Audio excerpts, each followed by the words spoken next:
You know, we buy and sell stuff all the time, and we think it's pretty simple. But what if I told you there's a whole hidden world of rules running underneath every single transaction? Today, we're going to peel back the curtain on the invisible law of a simple sale. Let's dive in.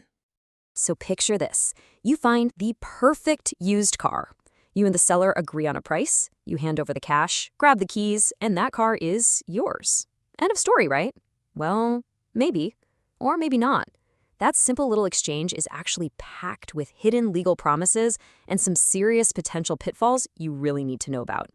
All right, to really get our heads around this, we're going to follow a simple story. Meet Alex. He's about to buy a used car from this guy, Ben. And their little transaction, it's going to be our roadmap as we uncover the invisible rules that are secretly shaping every single sale you ever make.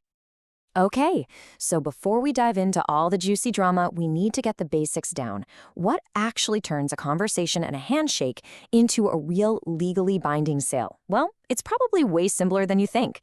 It really just boils down to three simple things. And here they are, the big three: consent, subject matter, and price. Both people, Alex and Ben, have to actually agree to the deal.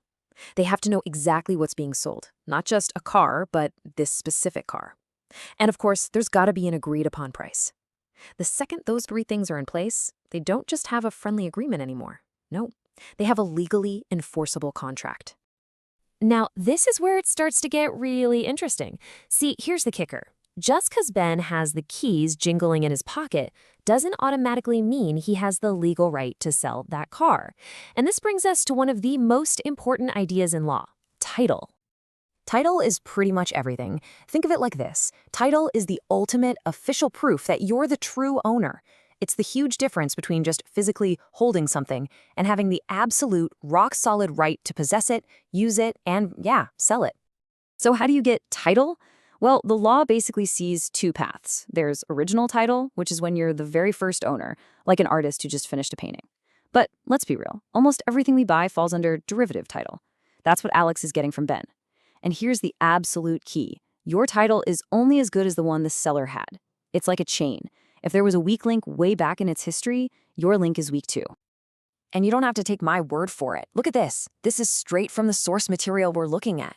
The notes lay it out perfectly, separating original from derivative. And see right there? It says for derivative title, it's derived from a previous owner, and that the new owner, that's our guy Alex, gets no better title than the seller, Ben. This is the bedrock idea for everything that follows. Okay, so we've got a deal. We get the idea of title. But what's actually inside that deal? What are the core promises that Alex and Ben are making to each other, even if they never, ever say them out loud? As the seller, Ben actually has two huge responsibilities here. First, he's got to do what's necessary to transfer actual ownership, not just hand over the keys, but the legal title. And second, and this is the one that causes all the trouble, he gives Alex an implied warranty for peaceful enjoyment. You can think of it like a silent, invisible guarantee that says, hey, nobody's going to come knocking on your door later and try to take this car from you. It's huge. And Alex, our buyer? What's his big job in all this? Well, his part is pretty straightforward, but it's just as crucial. His main legal duty is to pay the price they agreed on. That's it. Once he's done that, he's held up his end of the bargain.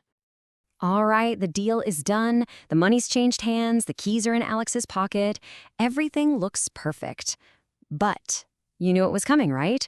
This is where our nice, simple story takes a massive left turn. Just imagine it. Alex is cruising down the street, music on, feeling great about his new ride. He paid his hard-earned money for it. He's got it in his possession.